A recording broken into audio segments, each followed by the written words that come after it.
I believe Mr. Bachman is next for the questions. Yeah. Hey, thank you, everybody. And thanks, Mr. Koretsky. This is certainly amazing. I'm part of the Department of Energy in the U.S., one of the national labs that assisted for responding to the 2015 and 2016 cyber attacks. And this is just like a 20-second intro, then I'm going to ask you a question. Because of these contacts, have covered what's been going on in Ukraine from an infrastructure point of view heavily in a new book that we're going to be publishing soon.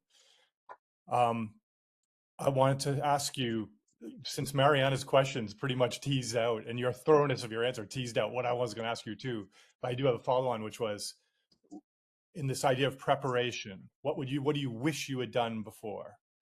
Are there please describe interdependencies or dependencies that the electric sector had on other sectors that you wish you could have tightened up or somehow improved them so that you would have been in better shape just before or when the bomb started falling.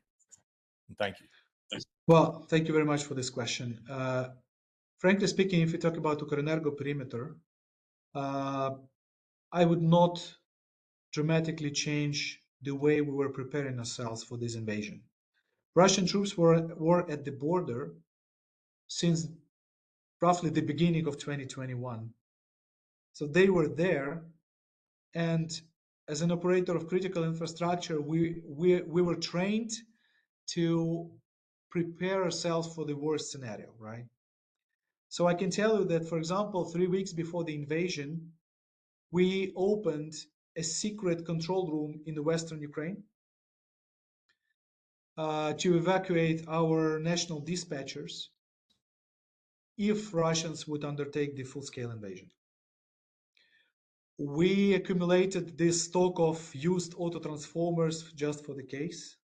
We trained our personnel, but most important thing was that we managed to persuade Europeans, but also United States government, that we had to disconnect from Russia.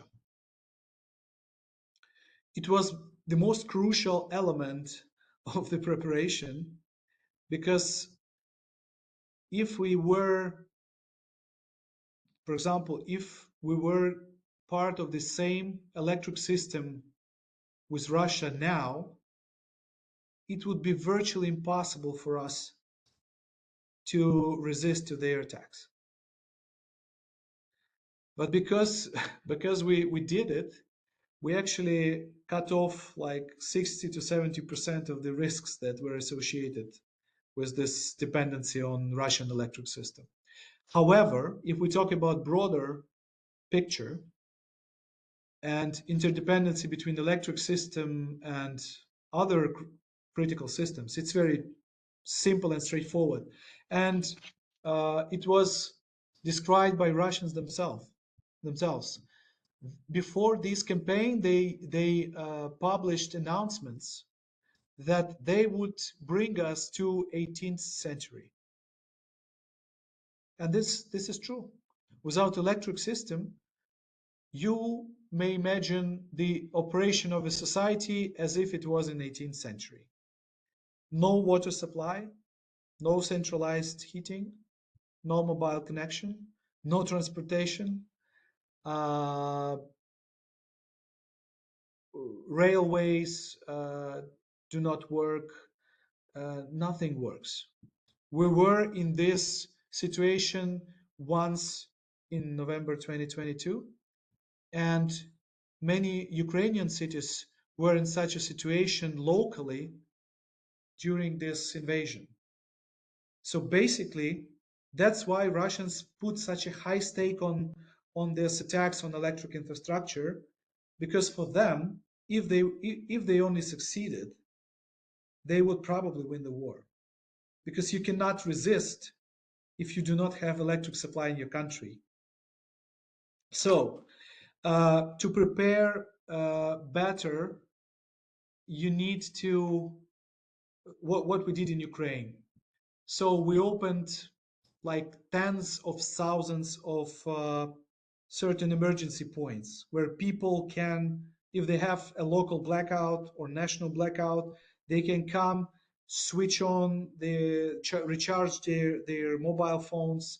They can have hot tea or hot coffee. They can just warm up themselves, etc. So these points are equipped with diesel generators and with Starlink.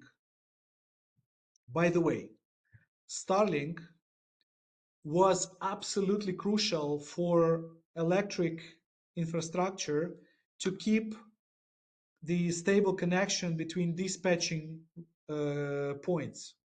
So my control room was able to contact regional control rooms and distribution grid control rooms and control rooms of gas transmission network and other types of critical infrastructure using Starlink devices connected to diesel generators. You also need to equip water supply systems, heating stations where possible with tens of thousands of diesel generators, backup sources of electricity. It's inevitable. So Ukraine is probably one of the best equipped nation with generators, with diesel generators.